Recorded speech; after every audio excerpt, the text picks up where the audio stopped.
Hello everyone, my name is Anjali and आज हम unit 1 biological pedology से आईसीटी इन लर्निंग बायोलॉजी के topic को हम डिस्कस करेंगे। तो चलिए इसका फटाफट से सिनॉप्सिस देख लेते हैं। सिनॉप्सिस में हम देखेंगे इसका introduction, meaning, definition, ICT in learning biology, role of teacher in ICT, advantages, uses and conclusion. चलिए इसका फटाफट से इंट्रोडक्शन डिस्कस करते हैं। चलिए अब हम इंट्रोडक्शन डिस्कस करेंगे। तो सबसे पहली बात, तो आईसीटी को बताने से पहले सबसे पहली बात आप उसका फुल फॉर्म बताएंगे एंड उसका फुल फॉर्म होता है इंफॉर्मेशन एंड कम्युनिकेशन टेक्नोलॉजी। उसके बाद आप इस तरह से स्टार्ट करोगे, एकदम से हर एक पॉइंट को आप बायोलॉजी से कोरिलेट नहीं करोगे। सबसे पहली बात तो आपको ये बताना है कि अभी के टाइम में, करंट एरा में आईसीटी हर जगह, हर अलग अलग फील्ड पे सबसे ज्यादा इंपॉर्टेंट रोल प्ले कर रहा है। एंड साथ ही साथ ये अलग फील्ड के साथ साथ सबसे ज्यादा इफेक्टिव लर्निंग हमको दे रहा है। कहाँ पे? स्कूल लेवल पे, जहाँ पे स्टूडेंट्स का जो हमको टीचिंग लर्निंग जो होता है वो सबसे ज्यादा इफेक्टिव देखने को मिल रहा है। आउटकम सबसे ज्यादा हमको इफेक्टिव देखने को मिल रहा है, क्योंकि एट एंड में हमको यही देखना होता है कि स्टूडेंट को इजीली हर चीज समझ में आ रही है कि नहीं आ रही है। तो ये मेन फोकस जो करता है वो किस पे फोकस करता है? स्टूडेंट के लर्निंग सेंटर पे सबसे ज्यादा फोकस करता है। मेन इसका फोकस रहता है कि हर एक स्टूडेंट का कॉन्सेप्चुअल लर्निंग बहुत ज्यादा अच्छे से हो। सबसे पहले आप इंट्रोडक्शन में ये बता दोगे, उसके बाद हम आएंगे धीरे से बायोलॉजी में, क्योंकि हम बायोलॉजी को कोरिलेट कर रहे हैं। तो फिर आप ये बताओगे कि आईसीटी जो होता है वो सबसे ज्यादा इंपॉर्टेंट रोल प्ले करता है बायोलॉजी पढ़ाने में। ओके, क्यों ये बायोलॉजी पढ़ाने में? क्योंकि उसमें क्या होता है, बहुत सारे ऐसे एक्सपेरिमेंट्स होते हैं, बहुत ऐसी चीजें होती हैं जो बच्चे जनरली नेकेड आई से नहीं देख पाते हैं, या ऐसे बहुत सारी चीजें होती हैं, कुछ ऐसे एक्सपेरिमेंट्स होते हैं जिसको हम जनरली स्कूल लेवल पे परफॉर्म नहीं कर सकते हैं। तो थ्रू स्मार्ट क्लासरूम हम उस चीज को क्या करें, पॉसिबल बनाए हैं। एंड वो उस एक्सपेरिमेंट्स को देख के बच्चे समझ जाते हैं कि अच्छा ये एक्सपेरिमेंट ऐसा परफॉर्म किया जाता है, इसका ये इसका मतलब होता है। तो बेसिकली सबसे ज्यादा इंपॉर्टेंट रोल, सबसे ज्यादा इफेक्टिव लर्निंग हमको बायोलॉजी के में देखने को मिलती है। एंड बहुत ही इजीली तरीके से कोई भी स्टूडेंट जो होता है वो उस चीज को समझ जाता है। नेक्स्ट आप ये बताओगे कि बायोलॉजी जो होता है, बायोलॉजी एक ऐसा सब्जेक्ट है जिसमें हम क्या करते हैं, चीजों को ऑब्जर्व करते हैं, हम एक्सपेरिमेंट परफॉर्म करते हैं, विजुअलाइजेशन का काम करते हैं, हम चीजों को देखते हैं और क्या करते हैं, चीजों को समझते हैं। उसके बाद तुरंत उसके बाद आप ये स्टेटमेंट दोगे कि आईसीटी जो होता है वो डिफरेंट टाइप की चीजों को भी क्या करता है, कैटेगराइज करता है, खुद को डिफरेंट फैक्टर्स को कैटेगराइज करता है ड्यूरिंग लर्निंग टाइम में। अब ये लर्निंग टाइम में क्या कैटेगराइज करता है? तो सबसे पहली बात तो ये होता है एक स्मार्ट क्लासरूम। अब ये स्मार्ट क्लासरूम का मतलब क्या होता है? स्मार्ट क्लासरूम का मतलब ये होता है कि ये बहुत ही स्मार्टली तरीके से क्या करता है, क्लासरूम को इफेक्टिव लर्निंग प्रोवाइड करता है।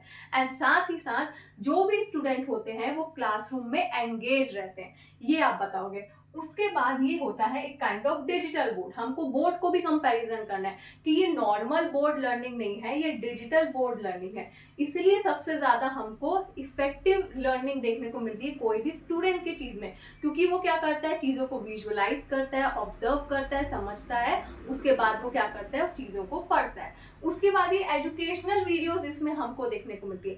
अब एजुकेशनल वीडियोस देखने को मिलती है, इसका मतलब क्या कि हमको उसमें डिफरेंट एज के, डिफरेंट लेवल्स के, अलग अलग बच्चों के स्तर, उनके एज के हिसाब से हमको एजुकेशनल लेवल होती है, वो एज पर गाइडलाइंस की होती है एंड वो एज पर सिलेबस के ऊपर रिलेटेड होती है। हम कोई भी बच्चों को किसी भी प्रकार की वीडियो नहीं दिखा सकते। हम बच्चों को एज के हिसाब से, उनके लेवल के हिसाब से, इजी टू जो हम डिफिकल्ट में जाते हैं, हम उस लेवल के हिसाब से बच्चों को पढ़ाते हैं एंड वो एज पर सिलेबस होती है।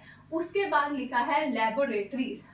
अब अगर मैं लेबोरेटरीज की बात करती हूँ तो अभी के टाइम में आपको पता ही होगा, ऐसे बहुत सारे एक्सपेरिमेंट्स हो गए हैं जो हम स्मार्ट बोर्ड में पढ़ा सकते हैं। वो एक्सपेरिमेंट हम स्मार्ट बोर्ड में यूज करके भी बता सकते हैं। लेकिन आपको पता ही होगा, एक पहले एक ऐसा एरा था, बहुत टाइम पहले की बात है, जब स्मार्ट बोर्ड न्यूली लॉन्च हुआ था, उसमें सिर्फ और सिर्फ वीडियोस दिखाई जाती थी, कुछ सिलेबस के ऐसे पीडीएफ्स होते थे, लेकिन हम उसमें एक्सपेरिमेंट परफॉर्म नहीं कर पाते थे। लेकिन अभी के डिजिटल बोलना चाहिए स्मार्ट बोर्ड इतने ज़्यादा एडवांस हो चुके हैं कि हम उसमें लेबोरेटरी से रिलेटेड भी हम वर्क इजीली करवा सकते हैं, इजीली हो सकता है। हर चीज़ हम कोई भी एक्सपेरिमेंट उसमें करवा सकते हैं। जैसे फॉर एग्जांपल आजकल के टाइम में, जैसे मुझे अगर स्टूडेंट को एसिड एंड बेस का ही अगर प्रैक्टिकल कराना है, तो अभी के टाइम में मैं ऑटोमेटिकली वहां पे एक कॉनिकल फ्लास्क लेके आ जाऊंगी, एंड मैंने यहाँ पे बेस का कॉनिकल फ्लास्क ले लिया। फॉर एग्जाम्पल ये दोनों को मैंने मिक्स करते हुए दिखाया, दोनों के मैंने सॉल्यूशन को मिक्स करते दिखाया, मेरे को कुछ नया सॉल्यूशन देखने को मिला। तो ये सारी चीजें स्टूडेंट जो होते हैं वो विजुअलाइज कर रहे हैं, देख रहे हैं, ऑब्जर्व कर रहे हैं। जब पुराने जो स्मार्ट बोर्ड थे उसमें ये सब फैसिलिटीज नहीं दी गई थी एज कंपेयर टू अभी के टाइम में बच्चे डिजिटल फॉर्म में भी एक्सपेरिमेंट परफॉर्म करते हैं। उसके बाद आप बताओगे ये बहुत ही ज्यादा इंटरैक्टिव मॉडल है। इंटरैक्टिव मॉडल कैसे है कि यहाँ पे क्या होता है, ऐसे एमसीक्यू बेस्ड एंड बहुत सारी ऐसे इंटरैक्टिव एक्टिविटीज होती हैं जिसमें क्या होता है, जिसको हम क्लासरूम में परफॉर्म कर सकते हैं। वो एमसीक्यूज को हम सामने अगर ओपन करते हैं तो हम स्टूडेंट्स के साथ इंटरैक्ट कर सकते हैं, डिस्कस कर सकते हैं।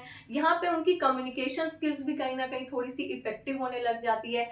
जो बच्चा कॉन्फिडेंटली आंसर हो सकते हैं शायद क्लासरूम में नहीं कर पा रहा होगा, वो फिर से उठ के हो सकता है उसमें से आंसर दे, तो कहीं ना कहीं उसमें भी एक कॉन्फिडेंस लेवल आएगा। तो ये सारी चीजें हमको इसमें देखने को मिलती हैं। नेक्स्ट हम देखेंगे इसके कुछ टूल्स होते हैं जो सबसे ज्यादा इंपॉर्टेंट रोल प्ले करते हैं पूरे लर्निंग में। सबसे ज्यादा जो दो इंपॉर्टेंट टूल है वो ये ऑनलाइन लर्निंग प्लेटफॉर्म। तो ये चीज तो हमको पता है कि अभी के टाइम में स्मार्ट बोर्ड जो हो गया है वो एक ऑनलाइन लर्निंग प्लेटफॉर्म के वे में भी वर्क करने लग गया है। ऐसे बहुत सारे ऐसे डिजिटल बोर्ड आ चुके हैं जहां पे हम उनके मतलब ऑडियो रिकॉर्डेड वीडियोस देख सकते हैं, जो पुरानी वीडियोस होते हैं हम उनको देख सकते हैं। कुछ ऐसे डिजिटल प्लेटफॉर्म्स हैं, बहुत सारे ऐसे डिजिटल प्लेटफॉर्म्स हो गए हैं जो रिकॉर्डेड वीडियोस अपनी बना के रखते हैं, जिसको हम देख सकते हैं, पढ़ सकते हैं, जब चाहूँ जहां चाहूँ कहीं भी चाहूँ मैं कहीं भी उसका यूज कर सकती हूँ। इसलिए सबसे ज्यादा ये ऑनलाइन लर्निंग प्लेटफॉर्म पे सबसे ज्यादा इंपॉर्टेंट रोल प्ले कर रहा है। साथ ही साथ हमको यहाँ पे एआई बेस्ड एजुकेशनल रिसोर्सेज भी मिलने लग गए। डिफरेंट टाइप के हमको आजकल रिसोर्सेज मिलने देखने को मिल गए। अब वो चाहे रिसोर्सेज लर्निंग के ऊपर हो, चाहे अगर कोई प्रैक्टिकल परफॉर्म करना हो उसके ऊपर हो, अगर मुझे किसी चीज को देखना है, इवन अगर मुझे किसी चीज की रीडिंग करनी है उससे रिलेटेड हो, मेरे को कोई वीडियो देखना है उससे रिलेटेड हो, अगर मुझे किसी चीज का डायग्राम का लर्निंग चाहिए, मतलब डायग्राम का एक प्रॉपर एक्सप्लेनेशन चाहिए उससे रिलेटेड हो, ये सारी चीज मुझे एआई बेस्ड एजुकेशनल रिसोर्सेज में आजकल मिलने लग गई है। एंड ये सारी चीजें सबसे ज्यादा अब इफेक्टिव हो गई हैं। चाहे मैं अपने एज की बात करूं, चाहे मैं किसी भी स्टूडेंट की एज की बात करूं, किसी भी एज की बात करूं, हम इजीली बहुत अच्छे से उस प्लेटफॉर्म को यूज करके हम अपना नोट्स बनाते हैं, हम पढ़ते हैं, चीजों को समझते हैं। एंड ये मेन जो फोकस करता है वो करता है लर्निंग सेंटर्ड पे। अब ये लर्निंग सेंटर्ड पे क्यों करता है, मैंने अभी आपको बताया कि हम इसको इतने अच्छे से यूज करने लग गए। इसका मेन जो फोकस होता है वो लर्निंग सेंटर्ड पे होता है। लर्निंग सेंटर्ड का मतलब ये होता है कि आप चाहे कुछ भी पढ़ो, कैसे भी पढ़ो, ये आपको बिल्कुल आपकी लर्निंग मतलब जो आपको चाहिए वो आपको प्रोवाइड करेगा। आप जितना उससे पढ़ोगे वो उतना उसके डेप्थ में लेके जाएगा, कोर में लेके जाएगा, एंड वो पूरी कोशिश करेगा कि आपकी लर्निंग बहुत अच्छे से हो, जो आप पढ़ना चाह रहे हो वो हो। वो मेन फोकस इसी पे करता है। एंड वो मेनली फोकस करता है स्टूडेंट की, भाई जो स्टूडेंट नहीं पढ़ पा रहे हैं, जो चीज नहीं समझ पा रहे हैं, वो स्टूडेंट भी बहुत अच्छे से पढ़ने लग जाए। इसलिए इसको हम लर्निंग सेंटर्ड बोलते हैं। नेक्स्ट हम देखते हैं डेवलपमेंट ऑफ वेरियस स्किल्स। अब देखो इतना सब कुछ यूज करने के बाद, वे करने के बाद, हमको स्टूडेंट्स में बहुत सारी ऐसी डिफरेंट चीजें देखने को मिलती है। डिफरेंट स्किल्स डेवलप हो जाते हैं स्टूडेंट के अंदर। सबसे पहला है साइंटिफिक क्यूरियोसिटी। साइंटिफिक क्यूरियोसिटी का मतलब क्या होता है, इसका मैं आपको बहुत ही बेस्ट एग्जांपल दूंगी। देखो ऐसे मतलब हर कोई स्कूल में तो हम अलग अलग जगह पे स्मार्ट बोर्ड हमको नहीं देखने को मिलेगा, या हर क्लास में। अभी के टाइम में हर स्कूल में या हर क्लासरूम में हो गया है, लेकिन कुछ ऐसे स्कूल हैं जहाँ पे हो सकता है एक दो क्लास में स्मार्ट बोर्ड लगाओ। तो उसके लिए क्या होता है कि जब हम स्टूडेंट को बताते कि आज फॉर एग्जाम्पल आज हमारी साइंस की जो क्लास है उसको हम स्मार्ट बोर्ड में पढ़ेंगे, तो यहाँ पे स्टूडेंट के अंदर एक क्यूरियोसिटी देखने को मिलती है कि वाओ, आज हम आगे वाले चैप्टर को या इस चैप्टर को मैं स्मार्ट बोर्ड में देखूंगा या देखूंगी। तो यहाँ पे उनके अंदर साइंटिफिक क्यूरियोसिटी हमको देखने को मिलती है। साइड बाय साइड उनका ऑब्जर्वेशन स्किल्स भी सबसे ज्यादा इंप्रूव होने लग जाता है। क्यों? क्योंकि वो चीजों को बहुत अच्छे से देखते हैं, सुनते हैं, एकदम शांत से देखते हैं, परखते हैं चीजों को, उनको मजा आता है वो चीजों को देखने में, एंड वो चीज उनके माइंड में बैठ जाती है कि आज हमने बेसिकली क्या पढ़ा था या क्या देखा था। उसके बाद है प्रॉब्लम सॉल्विंग एबिलिटी। अब ये जो प्रॉब्लम सॉल्विंग एबिलिटी है वो कैसी होती है? धीरे धीरे चीजों को जब वो ऑब्जर्व करने लग जाते हैं तो उनके अंदर क्वेश्चंस आते हैं तो कहीं ना कहीं वो उसका सॉल्यूशन भी धीरे धीरे निकालने लग जाते हैं। उनको पता रहता है कि हाँ, अगर आज मैंने ये पढ़ा है तो इसका मतलब ये होता है एंड ये ऐसे ही बनता है, एंड उनके अंदर धीरे धीरे सॉल्यूशन ऑटोमेटिक, जो क्वेश्चन भी आ रहे होते हैं सॉल्यूशन धीरे धीरे खुद से निकालना स्टार्ट कर देते हैं, जो कि सबसे ज्यादा इंपॉर्टेंट होता है हर एक स्टूडेंट के लिए कि आप हमेशा क्वेश्चन वे में मत रहो, हमेशा उस चीज का सॉल्यूशन भी निकालने का ट्राई करो। उसके बाद टीचर तो होती है side by side, no doubt. उसके बाद ये स्टूडेंट की लर्निंग हैबिट में इंक्लूड हो जाता है। जैसे जैसे हम उनको स्मार्ट बोर्ड में पढ़ाते हैं तो स्टूडेंट को पता होता है कि आज मैंने ये पढ़ा है, वो घर जाके उसको रिकॉल करता है या अपने पेरेंट्स के साथ डिस्कस करता है कि मैंने ये देखा, मैंने वो देखा। तो इससे उनको पता रहता है कि यस, मैंने इस चैप्टर में ये पढ़ा है। पेरेंट्स भी आजकल इन्वॉल्व होने लगे कि अच्छा ये पढ़ाया गया, आपने इस चैप्टर से ये देखा होगा, अच्छा आपने ये भी चीजों को देखा होगा। तो कहीं ना कहीं स्टूडेंट की सेल्फ लर्निंग डेवलप होने लग जाती है। उसके बाद लास्ट में मैंने बोला है यहाँ पे आप कंक्लूड करोगे कंटेम्प्रेरी लाइफ।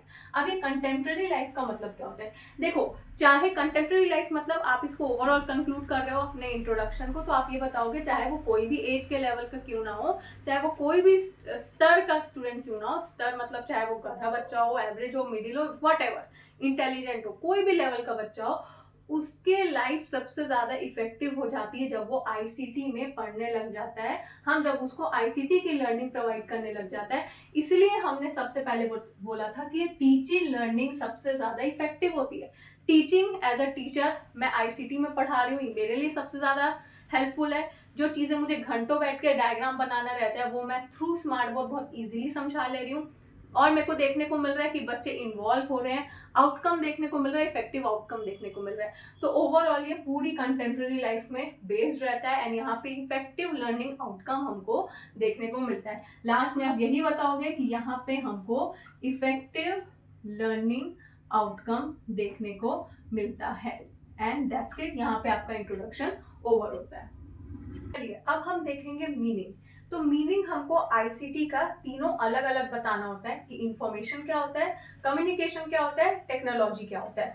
तो इंफॉर्मेशन जो होता है एक लैटिन वर्ड है, इंफॉर्मेटिव से डिराइव हुआ है, जिसका मतलब होता है गिव एंड प्रोवाइड।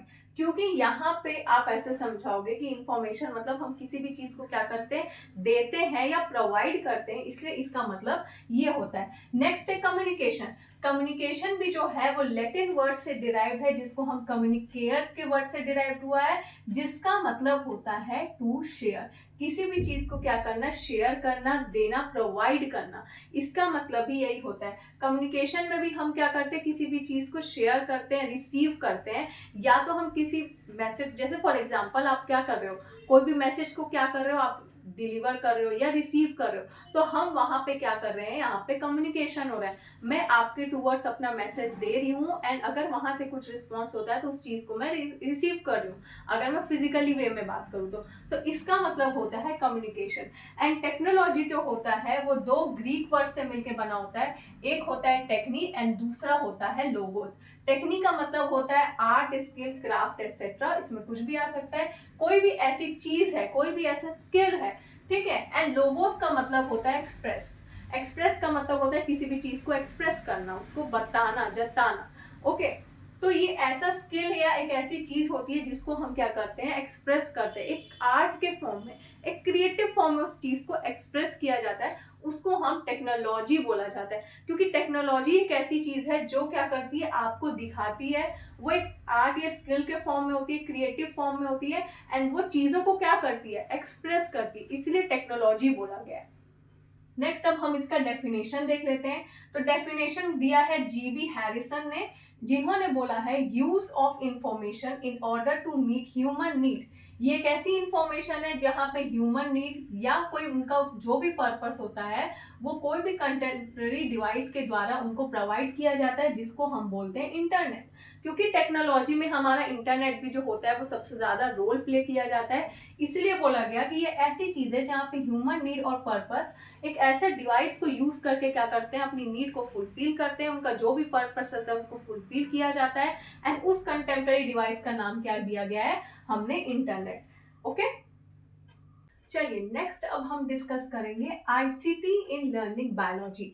अब देखो आईसीटी इन लर्निंग बायोलॉजी क्योंकि हमारा ये टॉपिक ही है, तो हमको इस पॉइंट या आप इसमें जो भी पॉइंट एक्सप्लेन करोगे, जिस तरह से आपने इंट्रोडक्शन को बहुत अच्छे से एक्सप्लेन किया है, उसी तरीके से आपको इन पॉइंट्स को भी बहुत अच्छे से एक्सप्लेन करना रहेगा। मेन वेटेज क्योंकि यहीं पे है। सबसे पहला पॉइंट बोलता है makes concept easy to understand. अब ये चीज तो सबसे ज्यादा हमको देखने को मिला है, क्योंकि देखिए पहले टाइम में क्या होता था कि जब हम ब्लैक बोर्ड में किसी भी स्टूडेंट को पढ़ाते थे तो होता ये था कि वहां पे सबसे ज्यादा टाइम हमको पहले तो क्लास शांत कराने में लग जाता था, उसके बाद कुछ बच्चे होते थे जो बिल्कुल इंटरेस्ट लेते ही नहीं थे हमारे कॉन्सेप्ट पे। कुछ ऐसे साइंस में ऐसे टॉपिक्स होते हैं जो बच्चों को नहीं पसंद आते। हो सकता है कि टीचर सबसे ज्यादा अच्छे से पढ़ा रही होगी, वो भी मैटर नहीं करता है, लेकिन अगर स्टूडेंट को समझ ही नहीं आ रहा है, इंटरेस्ट ही नहीं आ रहा है, तो वो क्लास बिल्कुल वेस्ट होती है, उसके लिए वो 40 मिनट्स सबसे ज्यादा वेस्ट होता है। तो बेसिकली यहाँ पे क्या देखने को मिलता है, जितने भी कॉन्सेप्ट्स होते हैं, चाहे वो टफ लेवल के हों चाहे वो इजी लेवल के हों, वो सबसे ज्यादा इजीली बच्चों को समझ में आने लगे। अब ये समझ में कैसे आने लगे, क्योंकि हम क्या करते हैं, कोई भी अगर स्टूडेंट होता है उसको वो चीजें समझ में नहीं आ रही है, तो हम उसको डिजिटली फॉर्म में क्या करते हैं, दिखाते हैं, उनको बताते हैं कि अगर मैं किसी को हार्ट के बारे में बता रही हूँ तो स्टूडेंट को पता होना चाहिए कि हार्ट किस तरह से दिखता है। क्योंकि पहले टाइम में अगर हर चीज को हम ब्लैक बोर्ड में समझाते थे तो सबसे पहली बात तो हार्ट का डायग्राम बनाने में ही सबसे ज्यादा डिफिकल्ट हो जाता था, एंड कुछ बच्चे ऐसे होते थे जो कॉपी में हार्ट का डायग्राम बनाते भी नहीं थे, प्रैक्टिस भी नहीं करते थे। बैक बेंचर्स की तो बात ही कुछ और होती थी। ठीक है, तो मेन फोकस ये किस पे फोकस करता है कि अब सारे बच्चे जो होते हैं वो हार्ट को देखते हैं, हार्ट का डायग्राम बनाना भी सीखते हैं, एंड किस तरह से ब्लड का फ्लो होता है वो हर तरीके से देखते हैं कि लेफ्ट वेंट्रिकल में क्या हो रहा है तो राइट ऑरिकल में क्या हो रहा है, कहाँ से ब्लड आ रहा है, कहाँ से ब्लड दूसरे लंग्स में जा रहा है, वो सारी चीजें बहुत ही अच्छे से देखते हैं, समझते हैं। इसलिए उनका कॉन्सेप्ट सबसे ज्यादा आजकल अच्छा हो गया है, क्योंकि उनको चीजें क्योंकि वो चीजों को देख रहे हैं एंड वो चीजों को समझ रहे हैं, इसलिए उनका कॉन्सेप्ट बहुत अच्छा है। और यहाँ पे एक चीज आप ये बताओगे कि यहाँ पे बच्चों की इफेक्टिव कॉन्सेप्चुअल लर्निंग हमको देखने को मिलती है, क्योंकि हम यहाँ पे बेसिकली उनके कॉन्सेप्ट से रिलेटेड बात कर रहे हैं, इसलिए यहाँ पे हमको इफेक्टिव कॉन्सेप्चुअल लर्निंग देखने को मिलती है। नेक्स्ट पॉइंट जो हम डिस्कस करेंगे वो है प्रोवाइड बेटर विजुअलाइजेशन। अब देखो प्रोवाइड बेटर विजुअलाइजेशन का मतलब ये नहीं है कि सारे बच्चे स्मार्ट बोर्ड में देख रहे हैं और पढ़ रहे हैं, नहीं। देखो जो बच्चा क्लास में इंटरेस्ट नहीं ले रहा था, जो वो टीचर को भी पसंद नहीं करता था, वो अब स्मार्ट बोर्ड को बहुत अच्छे से देखते हैं। जनरली अगर हम बैक बेंचर्स बच्चों की बात करें तो जनरली क्या होता है, बैक बेंचर्स के बच्चे बिल्कुल इंटरेस्ट नहीं लेते हैं क्लास में, वो अलग ही होते हैं। एंड कुछ स्टूडेंट ऐसे भी होते हैं जो थोड़े ना डम होते हैं, वो बिल्कुल क्लास में मतलब उनको नहीं मतलब रहता, टीचर आ रही है पढ़ा रही है, मैं तो ऐसे ही बैठे रहूंगा। वो बच्चा भी क्या करता है, चीजों को देखता है, देख रहा होता है कि हाँ बोर्ड में कुछ तो चल रहा है, तो उससे क्या होता है, उनकी विजुअल लर्निंग बहुत अच्छी देखने को मिलती है। वो अच्छी चीजों को देखते हैं, परखते हैं, उनको समझ में आता है। जो बच्चा क्लास में बात भी कर रहा होता है वो भी पढ़ने लग जाता है। तो यहाँ पे आप ये बताओगे कि यहाँ पे हमको इफेक्टिव विजुअल लर्निंग देखने को मिलती है। यहाँ पे उनकी जो लर्निंग होती है विजुअली फॉर्म में वो सबसे ज्यादा इफेक्टिव होती है। टीचर को तो यही चाहिए ना कि बच्चे शांत से चीजों को देखें, बात की बात है, तुमसे पढ़ना, तुमसे इंटरेक्ट करना, ये सब बात की बात होती है। सबसे पहले तो बच्चा चीजों को देखे, तो यहाँ पे हमको हर चीजें भी क्या होती है, इफेक्टिव देखने को मिलती है। नेक्स्ट हम देखते हैं यूज ऑफ एजुकेशनल वीडियोस। अब यूज ऑफ एजुकेशनल वीडियो मतलब इसको आपको एकदम सिंपल तरीके से समझाना है कि कभी कभी ऐसा क्या हो जाता है। फॉर एग्जांपल, मैंने स्मार्ट बोर्ड में बच्चों को पढ़ाया, ठीक है, मैंने दिखा दिया एंड यहाँ पे 40 जो मिनट्स की क्लास होती है वो खत्म हो गई।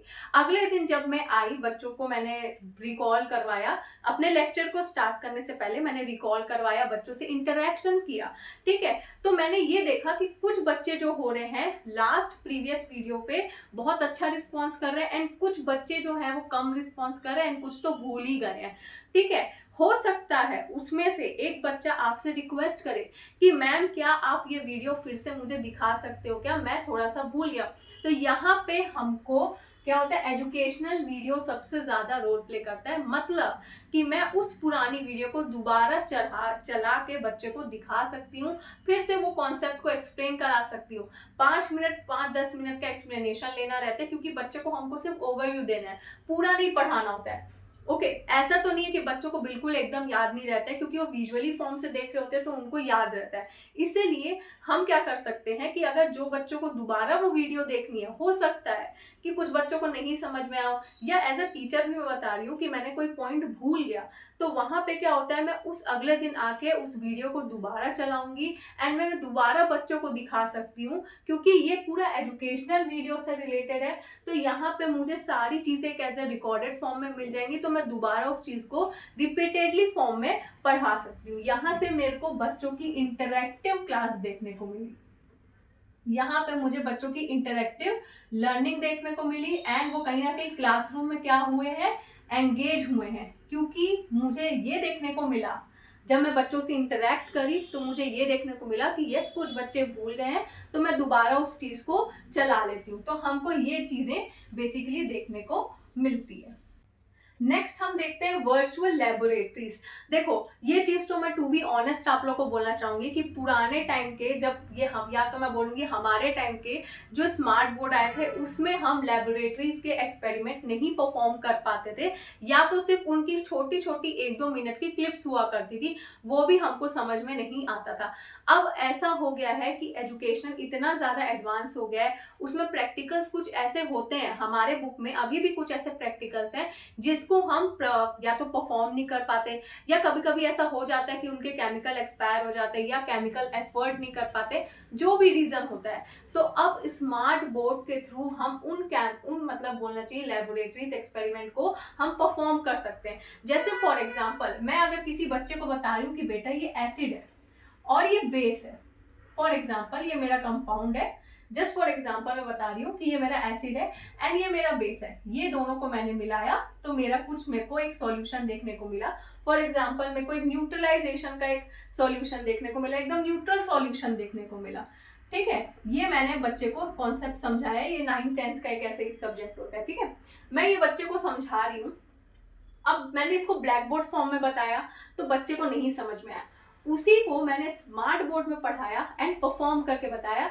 मैंने क्या किया, डिजिटली फॉर्म में एसिड लिया, ओके, मैंने कोनिकल फ्लास्क लिया, यहाँ पे वहां पे आप देखे ही होंगे डिजिटल फॉर्म में कोनिकल फ्लास्क भी होते हैं, यहाँ पे मैंने कोनिकल फ्लास्क लिया, बकायदा यहाँ वहां पे ऐसे दिया रहता है, जिसमें मेरा एसिड है, एंड दूसरा कोनिकल फ्लास्क लिया जिसमें मेरा क्या है, बेस है। तो देखो यहाँ पे बच्चों को दो चीज की लर्निंग हुई। सबसे पहली बात तो उसको पता चला कि ये एसिड है और ये बेस है, एंड प्लस उसको ये पता चला ये जो मैं इक्विपमेंट्स ली हूँ इसको हम कोनिकल फ्लास्क बोलते हैं, ये उसको ऐसे डिजिटल फॉर्म में पता चल गया। अब जब टीचर ने ये दोनों को मिलाया तो एक कोनिकल फ्लास्क में मिलाया, है ना, एक कोनिकल फ्लास्क में मिलाया, तो यहाँ पे मेरे को मान लो ब्लू कलर देखने को मिला, यहाँ पे मुझे ब्लू कलर देखने को मिला। तो बच्चे ने इस चीज को देखा कि हाँ एसिड जो होता है मैडम ने ये वाला कंपाउंड लिया था एंड ये इस कलर का था, बेस मैडम ने इस कलर का लिया था, एंड वो दोनों को मिला के हमको जो मैडम बोल रही है न्यूट्रल सॉल्यूशन वो जो मिला ब्लू कलर का मिला। ऐसे करके बच्चे को चीजें याद हो रही हैं, वो समझ रहा है कि कौन सी चीजें क्या मिला रहा है। इसलिए अभी के टाइम में स्मार्ट बोर्ड में लेबोरेटरी एक्सपेरिमेंट परफॉर्म करना भी, जो हम नहीं परफॉर्म कर सकते हैं, जो केमिकल्स हम नहीं परफॉर्म कर सकते हैं, वो यहाँ कर सकते हैं। जैसे फॉर एग्जाम्पल अगर हमको सोडियम एक्सट्रैक्ट बनाना है, ठीक है, तो सोडियम एक्सट्रैक्ट बनाने के लिए भी अब हम इसको स्कूल में नहीं करवा सकते हैं, बहुत ऐसे स्कूल हैं जो नहीं करवा सकते हैं, लेकिन डिजिटली फॉर्म में हम बता सकते हैं कि सोडियम एक्सट्रैक्ट हम प्रिपेयर कैसे करते हैं। तो ये बहुत सारी ऐसी चीजें हैं जो सबसे ज्यादा हेल्पफुल होती हैं। नेक्स्ट पॉइंट हम तब देखेंगे इंटरैक्टिव लर्निंग। अब इंटरैक्टिव लर्निंग कैसे, चलो इसी का ही एग्जांपल ले लेते हैं। जैसे फॉर एग्जांपल मैंने बच्चों को कुछ समझाया स्मार्ट बोर्ड से, मैंने बच्चों को कुछ दिखाया। अब यहाँ पे स्मार्ट बोर्ड मतलब मेरी वीडियो खत्म होने के बाद, प्रॉपर एक्सप्लेनेशन के बाद, यहाँ पे कुछ एमसीक्यू बेस्ड क्वेश्चंस आ गए या कुछ ऐसी एक्टिविटी आ गई। अब हो सकता है एमसीक्यू बेस्ड चलो क्वेश्चन आए, तो मैं बच्चों से वो क्या कर रही हूँ, उनसे वो क्वेश्चन सॉल्व करवा रही हूँ कि बेटा देखो अगर मैंने यहाँ एसिड लिया था या यहाँ पे ये जो मैंने कंपाउंड लिया था इसका मैंने क्या नाम बताया था। तो हो सकता है क्लास में से बहुत सारे ऐसे बच्चे हैंड रेस करके बोलेंगे कि यस मैम आपने यहाँ पे ये कंपाउंड लिया था जिसको हम एसिड बोलते हैं। उसी तरीके से मान लो इससे रिलेटेड कुछ और क्वेश्चंस आते हैं या कोई भी एमसीक्यू बेस्ड हो जाता है, क्विज के फॉर्म में हो जाता है, एक कंपटीशन, हम क्लासरूम में एक एक्टिविटी परफॉर्म कर सकते हैं ABCD, जैसे फॉर एग्जांपल हम ऐसे परफॉर्म करवा सकते हैं। या कोई एक्टिविटी होती है कि चलो अगर आपने इतनी सारी ये चीजें समझी तो आप खुद एक एक्टिविटी करो कि आपने इस चीज को एज्यूम करो, एजम्पशन करो, ठीक है, एंड आप उसका आंसर बताओ एंड इन ऑप्शंस में से आपको बताना होता है। तो देखो कहीं ना कहीं एक इंटरैक्टिव क्लासरूम होती है। टीचर क्या करती है, अपने क्लासरूम को इंटरैक्टिव फॉर्म में मतलब पढ़ाने का ट्राई करती है। इससे क्या होता है, सारे स्टूडेंट्स होते हैं वो लर्निंग करते हैं। तो यहाँ पे हमको क्या देखने को मिलती है, स्टूडेंट का एंगेजमेंट देखने को मिलता है कि स्टूडेंट क्या करते हैं, क्लासरूम में एंगेज हो रहे हैं। एंगेज होना यही सबसे पहला तो मेन चीज होता है कि स्टूडेंट इन्वॉल्व हुए, एंगेज हुए, टीचर के साथ बातचीत करें। जो बच्चा नहीं बोलता था टीचर को, वो भी बच्चा बोलने लग जाएगा, वो भी बच्चा कहीं ना कहीं क्या करेगा, इंटरेक्ट करेगा, परफॉर्म करने लग जाएगा। तो बेसिकली हमको यही चाहिए होता है। नेक्स्ट है सपोर्ट इंडिविजुअल लर्निंग। अब सपोर्ट इंडिविजुअल लर्निंग को भी आप बहुत इजी वे में समझाओगे। इसका बहुत ही बेसिक सा आपको एग्जांपल देकर समझाना है। देखो इंडिविजुअल लर्निंग का मैंने सबसे बेस्ट चीज आपको बताया वो ये कि जो बच्चे इन्वॉल्व नहीं हो रहे थे, सबसे पहली बात तो क्लासरूम में बिल्कुल पढ़ने में इन्वॉल्व नहीं होते थे, टीचर की कोई बात नहीं सुनते थे, वो हमेशा अपने ही चीजों में रहते थे, ठीक है, एंड उनको टीचर कितना भी एफर्ट दे दे, है ना, ऐसे कुछ स्टूडेंट होते हैं जिनको हम इम्प्रूव करवाने की कोशिश करते हैं लेकिन वो इम्प्रूव नहीं कर पाते हैं। हम बहुत ज्यादा उनको एंगेज करने की कोशिश करते हैं, पूरी कोशिश कर देते हैं, लेकिन स्टिल अगर स्टूडेंट नहीं करता है तो टीचर उस पर ध्यान देना छोड़ देता है। लेकिन थोड़ा सा जब हम डिजिटली प्लेटफॉर्म पे आते हैं तो क्या होता है, हम इंडिविजुअल भी बच्चों को टारगेट कर सकते हैं। कैसे, क्योंकि मैं अगर देख रही हूँ कि मैंने जब डिजिटल प्लेटफॉर्म पे बच्चों को वीडियो देखी तो मैंने देखा कि 80% बच्चों का आंसर मेरे को देखने को मिला, एंड वो जो 20% है वो बच्चे क्यों नहीं आंसर कर रहे हैं, तो मैं उनसे क्वेश्चन पूछ रही हूँ या मैं उनसे इंटरेक्ट कर रही हूँ, तो बच्चा खुद में बताएगा कि अरे मैम मैं भूल गया था।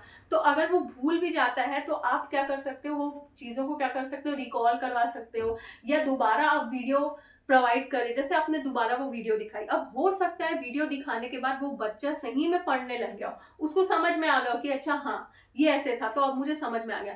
फिर आपने उससे क्रॉस क्वेश्चन किया तो हो सकता है भले ही 100% ही नहीं सही, एटलीस्ट 50% उसको कॉन्सेप्ट का समझ में आए कि हाँ यस ये टॉपिक बेसिकली इस चीज पे बोल रहा है। तो यहाँ पे हम हर एक इंडिविजुअल स्टूडेंट को क्या कर सकते हैं, टारगेट करते हैं। तो ये सबसे ज्यादा बहुत ज्यादा हेल्प करता है हर एक पर्टिकुलर बच्चे को पढ़ाने में। इसीलिए बोला गया है कि ये लर्निंग सेंटर्ड होता है। लर्निंग सेंटर्ड मतलब ये स्टूडेंट लर्निंग सेंटर्ड होता है। ये सबसे ये चाहता है कि भाई हर कोई पढ़े, एंड हम यहाँ स्टूडेंट की बात करें तो स्टूडेंट लर्निंग सेंटर्ड होता है कि स्टूडेंट बस पढ़े, अच्छे से पढ़े, मेन टारगेट उसका वही रहता है।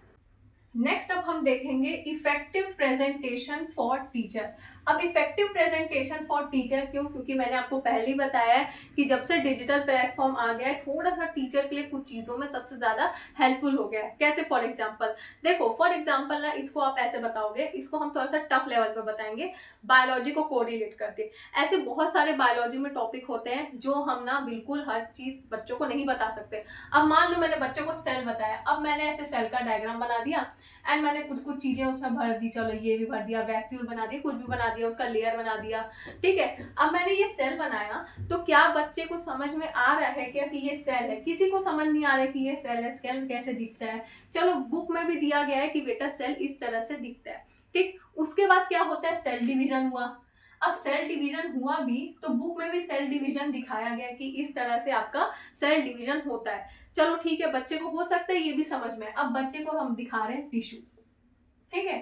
अब टिश्यू, कुछ बच्चे को हो सकता है कि बुक वाला टिश्यू समझ में आए लेकिन कुछ बच्चों को टिश्यू समझ ही नहीं आ रहा है। तो क्या होता है, डिजिटल प्लेटफॉर्म में सेल भी बहुत अच्छे से दिखाया जाता है, एक विजुअल फॉर्म में दिखाया जाता है, बहुत ही अच्छे एक एनिमेटेड वीडियो फॉर्म में दिखाया जाता है, और किस तरह से सेल डिवीजन हो रहा है ये दिखाया जाता है। चलो मैं एक और एग्जांपल लेती हूँ, हम बात करते हैं डीएनए रेप्लिकेशन की।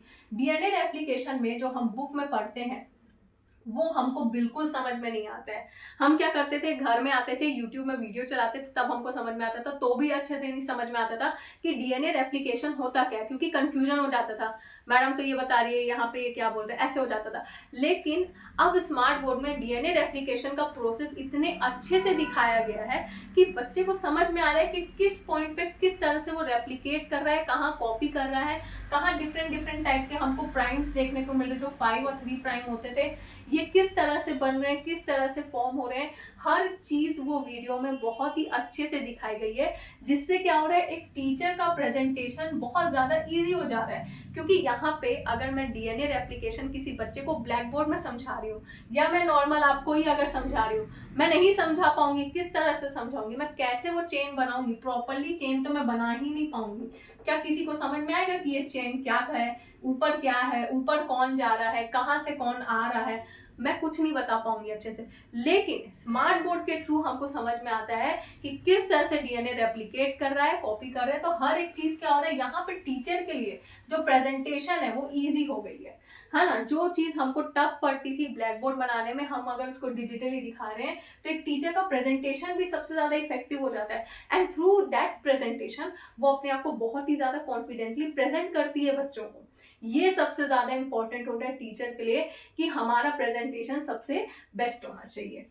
नेक्स्ट पॉइंट है assessment and instant feedback. Simple सी बात है, देखो इंटरैक्टिव क्लास हो रही है तो मुझे क्या देखने को मिल रहा है, इंस्टेंट फीडबैक बच्चों का देखने को मिल रहा है। मतलब मैं बिल्कुल अपने आप से सेटिस्फाई हूँ कि यस मैंने ये जो पढ़ाया था इसमें मुझे 80%, चलो 80% भी मैंने ज्यादा बोल दिया, 60% बच्चों ने बहुत अच्छा दिया है, 20% बच्चे टू बी इम्प्रूव्ड है, एंड जो बच्चे बिल्कुल इम्प्रूव नहीं कर पा रहे तो अब मैं थोड़ा उन पे ज्यादा फोकस करूंगी। तो यहाँ पे मुझे देखो क्यों, क्योंकि अगर मैंने कोई भी वीडियो चलाई है तो वहां पे क्या होता है, बहुत सारे क्विजेज होते हैं, है ना, एंड बहुत सारे ऐसे एक्टिविटीज भी होती हैं। कुछ ऐसे एक्टिविटीज भी होती हैं जो ना एमसीक्यू बेस पे भी होते हैं कि चलो आप इस चीज को एज्यूम करो एंड इनमें से बताओ आपका कौन सा आंसर होता है।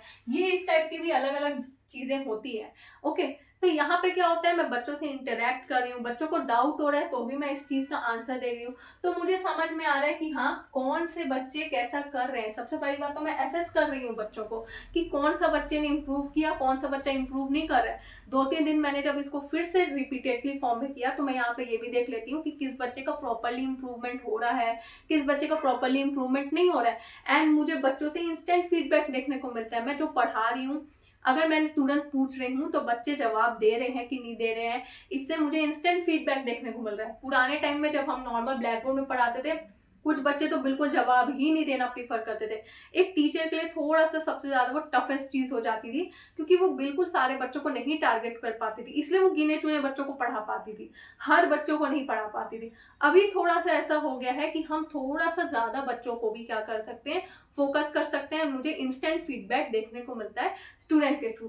तो इस पूरे पॉइंट्स को आपको एग्जाम में थोड़ा सा अच्छे से एक्सप्लेन करना होगा, लेकिन टाइम का ध्यान रखते हुए आप इसमें पूरा पॉइंट्स को डालोगे एंड करंट एरा एंड जो पुराना एरा था उसको कोरिलेट करके ही अपने आंसर्स को बताओगे।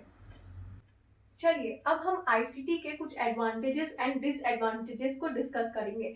देखो ये ना आपको ज्यादा बिल्कुल नहीं बताना है, क्योंकि मैं आपको बार बार बोल रही हूँ हमको आंसर्स को टाइम का भी ध्यान रखना है। अभी तो हम सिर्फ यूनिट 1 डिस्कस कर रहे हैं, एंड बाई चांस ये क्वेश्चन आता है तो हमको बिल्कुल एडवांस वे में या एकदम ही हर चीज को एक्सपेंड नहीं करना है। अगर आप चाहते हो कि इस पॉइंट्स को भी एक्सप्लेन करो तो आपको एक दो लाइन में ही एक्सप्लेन करना है। देखिए एडवांटेजेस क्या बोलते हैं, रिलेटिविटी टू द कंटेंट, कि यहाँ पे हाँ हमको जो भी हमको कंटेंट, मेरे को जो चाहिए जो कंटेंट वो मेरे को इजीली मिल जाता है। नेक्स्ट है कॉस्ट इफेक्टिव, आजकल हर स्कूल इजीली एक या दो कम से कम स्मार्ट बोर्ड इजीली कहीं ना कहीं एफोर्ड कर सकता है। ओके नहीं तो नेक्स्ट है इंस्टेंट फीडबैक। इंस्टेंट फीडबैक मेरे को स्टूडेंट से तुरंत देखने को मिल जाता है, तुरंत मेरे को अपना लर्निंग आउटकम देखने को मिल जाएगा। नेक्स्ट है लर्निंग इंप्रूवमेंट, मुझे लर्निंग इंप्रूवमेंट हर एक पर्टिकुलर स्टूडेंट में देखने को मिलती है। तो ये तो मैंने एडवांटेजेस देख लिए। नेक्स्ट है डिसएडवांटेज। डिसएडवांटेज ये बोलता है इग्नोर इंडिविजुअल डिफरेंस। अब देखो कुछ ऐसे टीचर्स होते हैं जो क्या होता है नॉर्मली स्मार्ट बोर्ड प्रोवाइड करवा के पढ़ा के नॉर्मली एक्सप्लेन करा के चले जाती हैं, वो ये नहीं देखती हैं कि क्या हर बच्चे को समझ में आया है कि नहीं आया है। तो ये चीज कहीं ना कहीं क्या होता है, और उस बच्चे को बिल्कुल ध्यान ही नहीं दे रही है कि ठीक है, उनको ये लगता है कि हाँ मैंने मतलब वर्चुअल क्लास चलाई है, सारे बच्चे ध्यान दिए हैं। अगर कुछ बच्चे ऐसे होते भी हैं जो ध्यान दे रहे हैं लेकिन हो सकता है उनके दिमाग में कुछ नहीं जा रहा हो, तो ये चीज कहीं ना कहीं क्या होता है, इसके चक्कर में जो इंडिविजुअल डिफरेंस जो होता है वो कहीं ना कहीं क्रिएट होने लग जाता है, एंड फिर कहीं ना कहीं हमारे ही रिजल्ट में हमको कहीं ना कहीं आउटकम नहीं देखने को मिलता है। उसके बाद है इनकम्प्लीट कंटेंट। ऐसे कुछ स्मार्ट बोर्ड अभी भी हैं जिसपे हमको पूरा कंटेंट नहीं देखने को मिलता है, आधी वीडियो है, या नेक्स्ट पॉइंट अगर कुछ कुछ मतलब मान लो कोई टॉपिक ही है या कोई चैप्टर है तो उसके कुछ गिने चुने बोला चाहिए कंटेंट है, सारे कंटेंट का नहीं है, तो ये चीज हमको देखने को मिलता है। टेक्नोलॉजी इशू, अगर स्मार्ट बोर्ड में कुछ टेक्निकल इशू आ जाता है तो वो लंबे मतलब टाइम के लिए बंद भी हो सकता है कि जो सुधारने वाला था वो ही नहीं आ रहा है। तो ये चीजें हमको अभी भी कहीं ना कहीं देखने को मिलती है। तो ये थे कुछ आईसीटी के एडवांटेजेस एंड डिसएडवांटेजेस। नेक्स्ट अब हम डिस्कस करेंगे यूजेस ऑफ आईसीटी। तो आईसीटी के बहुत सारे ऐसे यूजेस हैं, ऐसे डिफरेंट टाइप, बहुत बहुत मतलब आपको मैं बोलूँगी इससे 10 to 12 पॉइंट्स हैं जो हमको आईसीटी के यूजेस देखने को मिल जाएंगे। लेकिन हमको एज पर ध्यान मतलब टाइम का ध्यान रखते हुए हमको आंसर्स लिखना है, तो सिर्फ आप उसमें 5 से 6 पॉइंट ही इंक्लूड करें तो वो ज़्यादा बेटर है आपके लिए। सबसे पहले, एंड आपको इसको भी आपको सिर्फ 2 से 3 लाइन में उसको पॉइंट को लिखना है, एक्सप्लेन करना है, एंड दैट्स इट। सबसे पहला है facilitate diverse learning. Facilitate diverse learning मतलब कि जो चीज़ें हम बच्चों को हर एक फॉर्म में नहीं दिखा पाते थे या पढ़ा पाते थे, जो ऐसी चीज़ें होती हैं ना जो हम बच्चों को नेकेड आई के थ्रू नहीं बता पाते हैं, जैसे कुछ बैक्टीरिया होते हैं, माइक्रो ऑर्गेनिज्म होते हैं जो बच्चे बिल्कुल नेकेड आई से नहीं देख पाते हैं, हम क्या करते हैं उनको स्मार्टली डिजिटली फॉर्म में क्या करते हैं, हम उनको दिखाते हैं कि देखो ये ऐसी चीज़ होती है, ये ऐसी चीज़ होती है। जो चीज़ हम नहीं पढ़ा पाते हैं, बता पाते हैं अच्छे से, जो हम चीज़ एक्सप्लेन नहीं कर पाते होते हैं, थ्रू उससे क्या होता है, थ्रू डिजिटल फॉर्म में हम क्या करते हैं, बच्चों को समझाते हैं, पढ़ाते हैं। तो यहाँ पे हमको स्टूडेंट की डाइवर्स लर्निंग हम क्या करते हैं, क्रिएट करवाते हैं क्लासरूम में। ठीक है, इससे क्या होता है, हर एक बच्चा हर चीज को बहुत अच्छे से एक्सप्लोर करते हुए पढ़ता है। नेक्स्ट है स्पेसिफिक लर्निंग एक्टिविटीज। अब स्पेसिफिक लर्निंग एक्टिविटीज का मतलब क्या होता है कि ऐसी बहुत सारी ऐसी एक्टिविटीज होती है जिसको हम नॉर्मली हम नहीं परफॉर्म करवा पाते हैं, या ऐसी कुछ ऐसी बुक में हमारी एक्टिविटी होती है जिनको हम नहीं परफॉर्म करवा पाते हैं या नहीं समझा पा रहे हैं, या बच्चा अच्छे से नहीं समझ पा रहा है, तो थ्रू डिजिटली प्लेटफॉर्म पे क्या होता है कि हम उनको वो एक्टिविटी दिखाते हैं, बार बार भी दिखा सकते हैं रिपीटेटिव फॉर्म में, जिससे बच्चा उस एक्टिविटी को समझे। जब वो एक्टिविटी को समझेगा तो बेसिकली वो उस कॉन्सेप्ट को धीरे धीरे समझने लग जाता है। नेक्स्ट पॉइंट है लर्नर्स गेट इन्वॉल्व। अब सिंपल सी बात है, अगर मैं कोई वीडियो चला रही हूँ तो यहाँ पे हर स्टूडेंट का मेरे को इन्वॉल्वमेंट मेरे को क्लासरूम में देखने को मिलेगा। नेक्स्ट है इंक्रीज स्टूडेंट कंसंट्रेशन।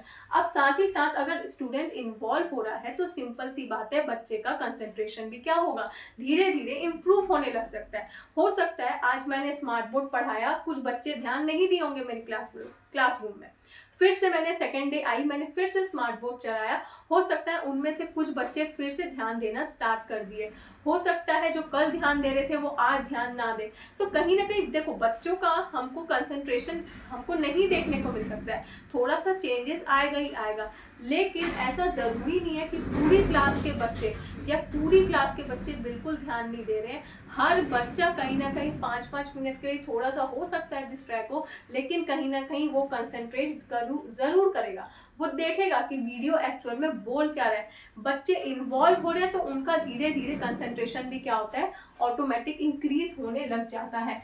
नेक्स्ट है extend role of a teacher. सबसे ज्यादा इफेक्ट ये क्या करता है, टीचर के रोल को क्या करता है, एक्सटेंड करता है। एक्सटेंड का मतलब क्या होता है कि यहाँ पे टीचर क्या करती है, उनको अगर डिजिटल फॉर्म में बता भी रही है तो वो ओरली फॉर्म में भी कभी कभी क्या करती है, समझाने का काम करती है, समझाती है, बताती है कि देखो ये ऐसा बोल रहा है, तो बच्चे थोड़ा सा और उनकी लर्निंग में हमको इंप्रूवमेंट देखने को मिल जाता है। ओके, इसके साथ हम टीचर क्या करती है, इंस्टेंट फीडबैक भी ले लेती है, जिससे क्या होता है उनको स्टूडेंट का लर्निंग आउटकम देखने को मिल जाता है, इंस्टेंट लर्निंग आउटकम हमको देखने को मिल जाता है। तो यहाँ पे एक रोल, जो टीचर का रोल होता है ना, पॉजिटिव हो जाता है। एक मतलब बोलना चाहिए टीचर का रोल अगर नेगेटिव रहता ही है, देखो मैं ये नहीं बोल टीचर का रोल तो नेगेटिव रहता है। हम जब स्कूल में पढ़ाने जाते हैं ना, तो हम बिल्कुल 100% नहीं रहते। अगर मैं 100% हूँ भी तो कहीं ना कहीं मेरे को फिर भी 80% स्टूडेंट के द्वारा ही कहीं ना कहीं मैं 80% अपने आप को फील करूंगी कि नहीं यार, आज भी मैंने कहीं ना कहीं अपनी लर्निंग में या पढ़ाने में थोड़ी सी कमी करी है। लेकिन थोड़ा सा जब हम डिजिटली प्लेटफॉर्म पे आते हैं तो एक खुद में सेटिस्फेक्शन हमारे अंदर आने लग जाता है, जिससे टीचर अपने आप में एक पॉजिटिविटी क्रिएट करती है। उनका थोड़ा सा कॉन्फिडेंस जो थोड़ा सा लो हो जाता है ना, वो कहीं ना कहीं क्या होता है, थोड़ा सा इंप्रूव हो जाता है। टीचर के लिए हर एक दिन अच्छा नहीं होता है, लेकिन हमको ये करना है कि मैं जिस दिन जो पढ़ा रही हूँ वो एक उस दिन मतलब बोलना चाहिए स्टूडेंट का सबसे स्पेशल डे हो। अगर मेरे से कोई स्टूडेंट पढ़ रहा है तो मैं पूरा चाहूंगी कि वो 100% तो नहीं, एटलीस्ट 80% मेरे कोर कॉन्सेप्ट को समझे। वो ये बात होती है। 20% स्टूडेंट का खुद का भी रहता है, ठीक है। तो हमको ये जानना है, इसलिए हर टीचर क्या करती है, अपना 100% बेस्ट देने का कोशिश करती है, ताकि 80% थोड़ा सा आउटकम हमको देखने को मिले। तो ये पॉइंट्स आपको इस तरीके से आपको एक्सप्लेन करना है। उसके बाद आप अपने टॉपिक को कंक्लूड करिएगा बहुत ही अच्छे से, सिंपल सा शॉर्ट से पैराग्राफ में रेफरेंस जरूर लिखना है, ये सबसे ज्यादा जरूरी होता है। तो आई होप आपको आईसीटी इन लर्निंग बायोलॉजी ये जो टॉपिक है समझ में आया होगा। अगर फिर भी कुछ डाउट है तो आप कमेंट सेक्शन में पूछ सकते हैं। अगर अभी तक आपने मेरे चैनल को सब्सक्राइब नहीं किया है तो प्लीज मेरे चैनल को सब्सक्राइब कर देना, प्लीज मेरे चैनल को सब्सक्राइब कर देना। Till then, bye bye and take care.